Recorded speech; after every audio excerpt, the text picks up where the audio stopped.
on the 25th of December called Christmas. What is it really about? Can Muslims and Christians and others partake in it or not? So the first thing, before we get into opinions and things, let's look at some historic facts.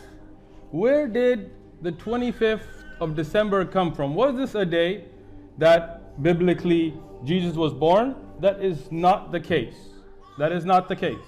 If we go back, for example, National Geographic has a book, An Uncommon History of Common Things.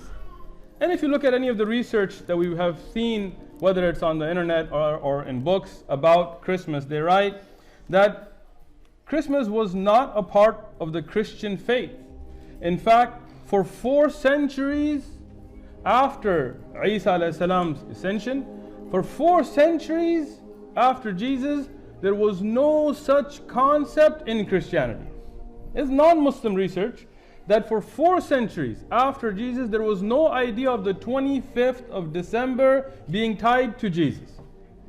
So in fact, if we look in the Bible, in the New Testament, in the Old Testament, if you look at historic documentation, it's proven that the 25th of December has absolutely nothing to do with the birth of Jesus. Nothing. Not a shred of evidence that shows that Jesus was born on the 25th of December.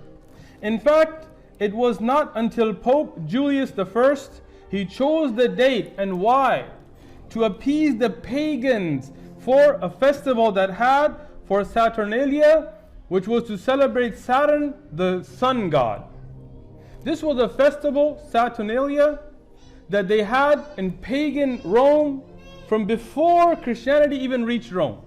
And what would they do on this festival? They would give gifts. Seem familiar? They would go and decorate a fern or a evergreen conifer tree with red berries. Seem familiar? And they would party and they would loosen the laws of decency to do very indecent things in those days. And the pagans were not willing to give up this holiday.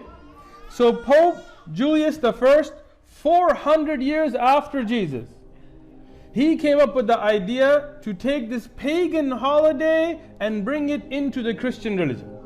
And the early Christians, they fought this. They stood up against this. Oliver Cromwell in the British Parliament, in 1659, he had it banned. And the purists who came to America, the settlers who came to this country from Europe, they did not celebrate it because they also believed this was a pagan festival. In fact, it was banned. It was illegal in the United States. When the pilgrims came here, the purists who wanted to follow the Christian religion properly, they banned Christmas. You can Google and see pictures of those scans that you can find of old postings that used to be posted saying that this is not allowed in this country, and at that time what was going to be America, because it's a pagan festival.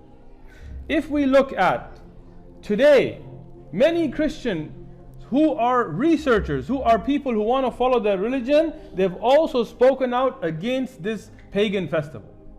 If we look at Santa Claus, who's now called Santa, and if you switch a few letters, it'll be Satan. If you look at Santa Claus, there was no such tradition tied to Christmas. Saint Nicholas had nothing to do with Christmas. They just took a man and they took a Nordic pagan legend about a man who would come in green until Coca-Cola made him red. And they made this tradition from nowhere, from pagan festivals. So how can true Christians or Jews or Muslims celebrate a pagan festival that has absolutely nothing to do with Jesus? He's not the reason for the season. This is all marketing. In fact, if we look at it from an Islamic perspective, if we look at the book Al-Iqtada Sirat al-Mustaqim from Shaykh al-Islam Taqiyuddin Ibn Taymiyyah, he mentions a quote that Imam al-Bayhaqi in Sunan al-Kubra or Sunan al-Kabir, he mentioned the Sahih Sanad, authentic, from Umar ibn al-Khattab radiyallahu anhu. فقال عمر قال لا يدخلوا على المشركين في كنائسهم يوم العيدهم فإن سخط الله تنزل عليهم. What does Umar radiyan says? Do not enter the kana'is, the churches of the mushrikeen on the days of their Eid, Because the punishment of Allah, the anger of Allah subhanahu wa ta'ala is descending upon them. And today our ai want to hold interfaith events in churches on Christmas and want to put Facebook page updates on Happy Hanukkah and Happy Christmas and Happy Easter and Merry this and Merry that. But what do we find from Abdullah ibn Umar, who says whoever lives in the land of kuffar and celebrates their celebrations, then if they die they will be raised on the day of judgment with them. This is Abdullah ibn Amr ibn al-As radiyallahu anhuma. And Umar ibn al-Khattab radiyallahu anhu says, stay away from the ada of Allah, the enemies of Allah, al-Yahud wal-Nasara, on their Eid. Stay away from them. This is from Umar radiyallahu anhu.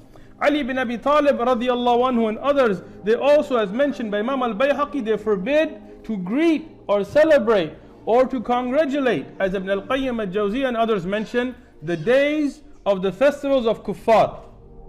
Now some people say, oh, but there's a difference of opinion. Tayyib, I gave you the opinion of Umar, of Abdullah ibn Amr ibn al-As, of Ali ibn Abi Talib, and of these Sahaba, and of Shaykh al-Islam, Taqiyuddin ibn Taymiyyah, ibn al-Qayyim. Whose opinion is going to contradict them? Find me a single Sahabi, Rasulullah sallallahu alaihi wasallam. Did he celebrate them?